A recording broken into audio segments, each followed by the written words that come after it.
obsession interferes with progression. Rather than saying something stupid like, I don't know who needs to hear this, but I hate when people fucking say that. The reality is that I'm going to tell this to people. They're going to hear it, and they're going to not recognize that it's them. So when you say stupid shit like, I don't know who needs to hear this, it doesn't really matter, because the people who really need to hear it aren't going to hear it anyways. But let's go ahead and put it out there. Obsession is getting in the way of progression. Okay, so you listen to these guys, the hard gainers, and you know them. They're the guys that are always complaining about how they can't gain weight or whatever the hell it is. And then you talk to them and they're like obsessed with the micro managing of details here. They are majoring in the minors. How many micro, whatever. You are focused on the wrong damn thing, okay? How many calories is someone else eating? What are your macros? God, I can't tell you how many times I've seen in the comment section of like an IG or YouTube or whatever. You'll see this person, then they ask the other person, whoever made the post, they comment, they're like, what are your macros? What are my macros? What the fuck does that matter? Like, you're going to eat the same diet as me? Why? We don't even weigh the same. Like, that's the dumbest fucking question, but you will always see somebody ask that question. And the moment you see someone ask that question, you know that that guy is the whiny hard gainer who never makes any progress. They're obsessed with what other people are doing. I eat 6,000 calories a day. Are you going to eat 6,000 calories a day? Would that be enough for you? Would that be too much for you? I have no fucking clue. We're two completely different people doing completely different things. We have completely different lives. Why would you be eating the same number of calories as me? And then it's like, well, what are your macros? And it's like, my macros have nothing to do with what your macros need to be. We're not the same size. We're not the same weight. We have different activity levels. Like, this doesn't make any sense. Why do people obsess over that? What's your training split? What? What does that have to do with anything? Are you going to do my workout? Okay, here's my workout. Like snatch 100 kilos. That's the workout for a single.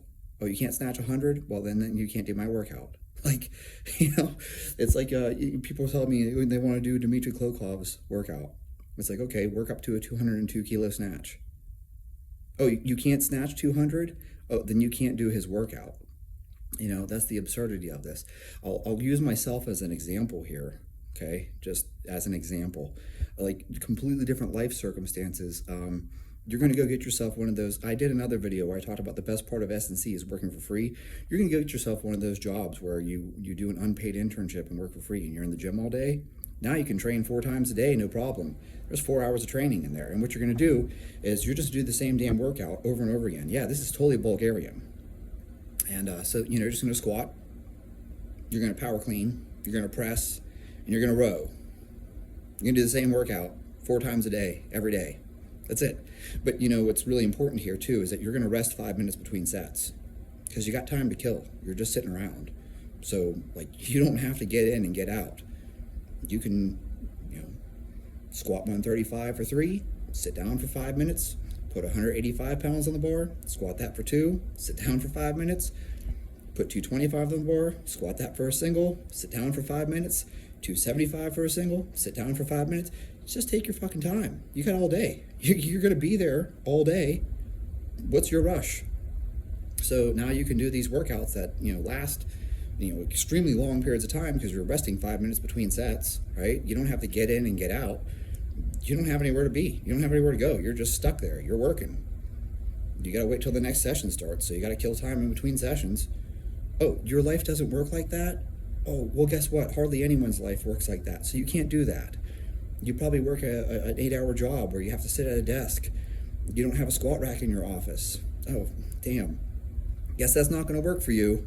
Do you see how stupid this can be? And sure, there's somebody out there doing their unpaid internship, and they're like, oh, I never thought of that. I could do the same workout 4 times a day because I have so much time to kill. Yeah, you certainly can. And that applies to what? 1% of the people that watch this video? Okay, for everyone else, you need to figure out the workout that you can fit in. Do you have 20 minutes? Do you have 30 minutes? Do you have an hour? Do you have 7 days a week? Do you have 3 days a week? What do you have? Like, what do you have to work with? Because that's going to dictate more than me telling you what my sets and reps are. Like that, if I told you I work out for 4 hours a day, like, are you going to suddenly restructure your life to copy my workout? That would be weird. That wouldn't even make any sense. Let me tell you something. I've shared this before. I've shared this in other videos. I talked about how whenever I was preparing for BUD/S, I quit my job. I saved up a whole bunch of money, and 6 months before my ship date, I quit my job to train full time. I would get up in the morning, and I would go for a run. And I would run anywhere from 10 to 15 miles. Then I would come back and I would eat, and then I would go to the pool, and I would swim probably 2 or 3 miles, minimum. Sometimes I did really long swims, like I'm going to do a 10-mile swim today. You know how long it takes to swim 10 miles? Let me point something out to you. You'd be lucky if you can maintain 2 miles per hour in the pool. So if you do a 10-mile swim, how long do you think that takes? Do you have time for that? Now, I pointed out, I quit my job to train full-time to prepare for BUD/S, and I have been very open about the fact that this was stupid and that you don't need to train that much, okay?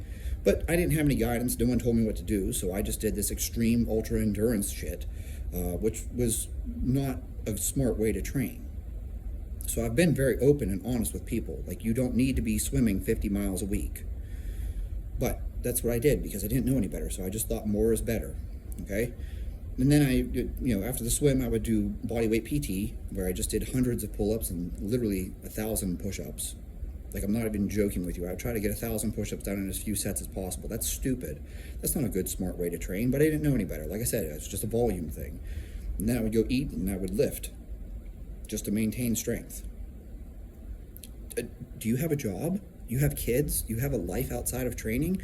Well, then that's not going to work for you, and I don't recommend it to anyone. In fact, actually, even if you don't have any other life things to be doing, I don't recommend that you try to run 120 miles a week and swim 50 to 60 miles a week. I don't think that that's necessary. In fact, I think it's actually a bad idea. But I had to learn the hard way, so I did it wrong. So here I am telling you, wait a minute, I fucked up. Well, how do you know I'm not fucking up now? So why would you copy what I'm doing now? Like, maybe 2 years down the road, I'm going to tell you how stupid what I did today was. Like, copy my training. Go ahead and copy my training.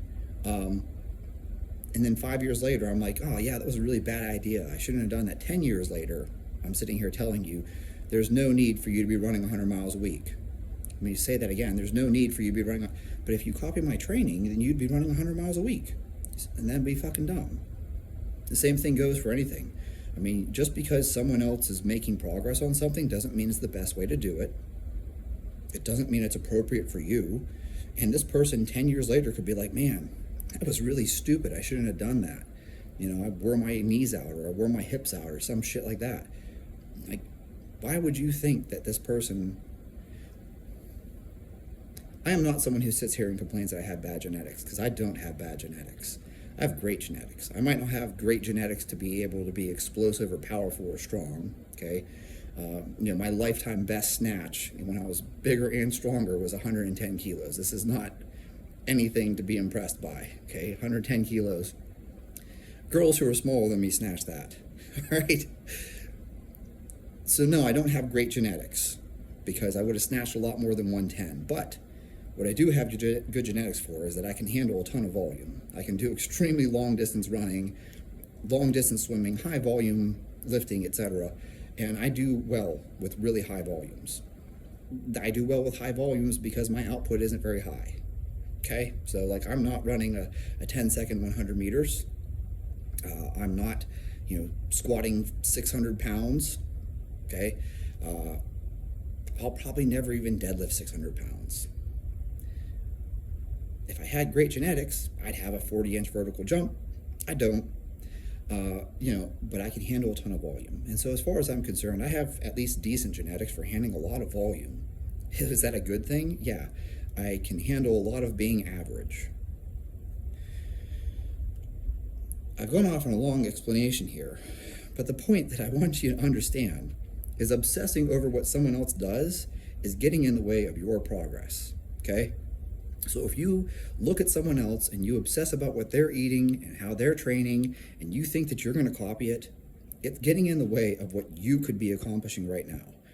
The supreme in this entire endeavor is to figure out what the hell works for you. You should figure out what your macros need to be. You should figure out how many carbs you need to eat. You should figure out how many calories you need to eat. And you should figure out which training works for you. Hey, guess what? You have long femurs. Well, doing a whole bunch of squats might not be the best way for you to build your quads if that's your goal. If your goal is some type of bodybuilding thing, okay, you might need to be doing hack squats and leg extensions because you're not built to squat. I'm not built to squat, but I'm not a bodybuilder, so I'm just trying to squat the most weight I can, which means I have to keep squatting in order to get better at squatting. If you're not concerned about squatting the most weight, you can build your quads doing other things. You could be doing hamstring curls. What? Yeah, you might get better results for your quad gains by doing hack squats, leg extensions, and hamstring curls than you would from squatting. And I don't mean directly that the hamstring curls are causing your quads to grow. I mean your legs are getting bigger because you're doing hack squats, leg extensions, and hamstring curls. That's going to build your legs more than you trying to squat endlessly. You see the point? You have to pay attention to certain things. Like you're not built well to deadlift. So do you think deadlifts are going to be a great movement for building up your hamstrings? Probably not. Probably not. They're probably not going to build your glutes well either. You're going to have to find other movements. And that might mean that you just do an RDL. You're going to do some variant, right? Oh, you aren't getting great quad gains from back squats. Well, then switch to a front squat. Instantly, it's going to put more stress on your quad. And the point that I'm trying to share here is that you can't just copy someone else. Like, you're not built like Tom Platz, so don't train like Tom Platz. You're not built like Lou, so you shouldn't copy Lou's clean technique or his snatch technique because it's not right for you. This is where obsessing over what other people are doing is getting in the way of your progress. And so what you should do is focus on what you need to make progress and forget what anyone else is doing. Don't worry about how many whatever someone else is doing, how many sets or reps person X is doing doesn't have anything to do with you. How many calories they're eating doesn't tell you anything about what you should be eating, and their macro split means jack shit. It has nothing to do with you. If you want to make progress, you need to obsess on yourself, not over what other people are doing.